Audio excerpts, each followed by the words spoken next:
দেশের প্রেক্ষাগৃহে চলতি বছর বিভিন্ন ঘরানার সিনেমা মুক্তি পেয়েছে। এসব সিনেমায় শিল্পীদের দেখা গেছে নানা বৈচিত্র্যময় চরিত্রে। কেউ ভিন্নধর্মী চরিত্রে অভিনয় করে নজর কেড়েছেন, আবার কেউ কেউ অনেক বিরতির পর ফিরেছেন নতুন ভাবে। 2025 সালে আলোচিত 10 অভিনেত্রীকে নিয়ে প্রতিবেদন।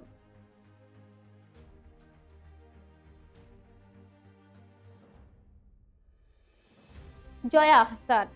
ঢালিউডে বছরের বড় চমক ছিলেন জয়া আহসান। কয়েক বছর ধরে কলকাতার কাজ নিয়ে ব্যস্ত থাকলেও 2025 সালে তাকে পাওয়া গেছে দেশের 3 সিনেমা জয়া আর শারমিন, তাণ্ডব ও উৎসব। এই 3টি ছবিতেই তিনি ছিলেন ভিন্ন মেজাজে। একটি করোনাকালে ঘরবন্দি অভিনেত্রী, সরকারের সমালোচনা করে দুদে সাংবাদিক, আরেকটিতে ভূত। অভিনয় দক্ষতা, ব্যতিক্রমী চরিত্র বাছাই মিলিয়ে বছর জুড়ে তিনি ছিলেন আলোচনার কেন্দ্রে।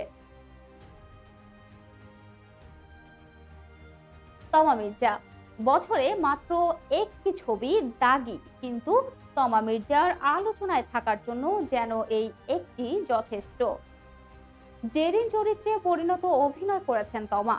প্রথম অংশে বেকার প্রেমিককে নিয়ে ত্যক্ত বিরক্ত জেরিন থেকে দ্বিতীয়ার্ধে পরিণত জেরিন হিসেবে তাকে মনে রাখতেই হবে। তার রাগ, ক্রোধ থেকে অসহায়ত্ব দর্শককে ছুঁয়ে গেছে। ইথিকা পল। 2023 সালে প্রিয়তমা দিয়ে আলোচনায় আসা কলকাতার অভিনেত্রী ইথিকা পাল এ বছরেও নজর কেড়েছেন।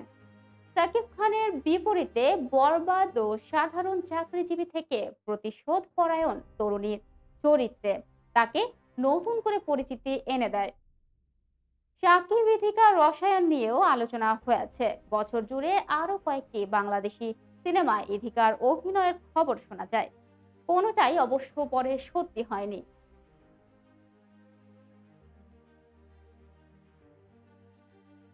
শবনম বুবলি।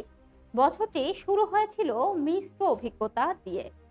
একাধিক ছবির মুক্তি আটকে থাকলেও শেষে প্রেক্ষাগৃহে আসে জংলি। ইন্টার্নস চিকিৎসক তিথির চরিত্রে তার স্বচ্ছ সাবলীল অভিনয় দর্শকের কাছে প্রশংসা কুড়ায়। পরে নতুন একাধিক ছবির শুটিং করেছে, চুক্তিবদ্ধ হয়েছেন একাধিক ছবিতে। তবে কাজের সঙ্গে বছর জুড়ে ব্যক্তিগত জীবন ঘিরেও আলোচনায় ছিলেন তিনি। পূজা চেরি। শিশু শিল্পী হিসেবে শুরু থেকে পূজা এখন ঢালিউডের প্রতিষ্ঠিত মুখ। চলতি বছর মুক্তি পাওয়া টগর ও জয়িতা চরিত্রে তার অভিনয় ছিল বাস্তবধর্মী। কয়েক বছরে তার ক্যারিয়ারে ওঠানামা থাকলেও এ সিনেমায় তাকে নতুন আলোচনায় আনে। সামাজিক যোগাযোগ মাধ্যমে তার উপস্থিতি আর নতুন ছবির শুটিং মিলিয়ে বছর জুড়েই আলোচনায় ছিলেন তিনি। এবার জানাচ্ছি মেহজাবিনের কথা। মেহজাবিন চৌধুরী বিদেশে বিভিন্ন উৎসব ঘুরে দেশের প্রেক্ষাগৃহে সেপ্টেম্বরে মুক্তি পায় সাবা।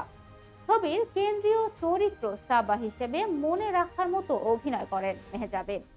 সাবার প্রতিদিনের সংগ্রাম, একটু মুক্তির আশা, দিনের পর দিন অসুস্থ মায়ের সেবা করতে করতে ভেঙে পড়া, সবই মেহজাবিনকে ফুটিয়ে তুলেছেন চমৎকারভাবে। এছাড়া বছরের শুরুতে নির্মাতা ও প্রযোজক প্রেমিক আদনান আল রাজীবের সঙ্গে বিয়ের খবর ঘিরে এই তারকা ছিলেন আলোচনায়। তাসনিয়া ফারিন। ইনসাফ দিয়ে প্রথমে মূলধারার বাণিজ্যিক চরিত্রে নাম লেখান ফারিন। সিনেমাটি তেমন বাণিজ্যিক সাফল্য না পেলেও তার গ্ল্যামারাস উপস্থিতি শরীফুল রাজের সঙ্গে রসায়ন মিলিয়েছিল আলোচনায়। এছাড়া চলতি বছর প্রযোজনা শুরু নতুন গান আর বছর শেষে শাকিব খানের সঙ্গে নতুন সিনেমায় চুক্তিবদ্ধ হয়ে আলোচনায় ছিলেন ফারিন।